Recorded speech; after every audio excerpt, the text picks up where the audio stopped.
দিনহাটা শহীদ high স্কুলের এনসিসির ক্যাডেটরা আপনাদের আনন্দিত করছে। আপনারা করতালিতে মুখরিত করে তুলুন। আমরা জানি আপনাদের করতালিতেই এই খুদে খুদে শিক্ষার্থীরা একদিন বড় খেলোয়াড় হয়ে আপনাদের মুখ উজ্জ্বল করবে। ব্যর্থ করি যে সমস্ত অভিভাবক অভিভাবিকা এসেছেন আপনারা করতালিতে মুখরিত করে তুলুন।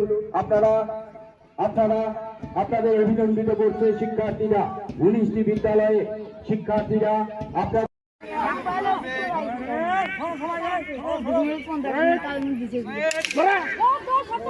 সুন্দর সুন্দর এগিয়ে চলো প্রতিযোগিতা।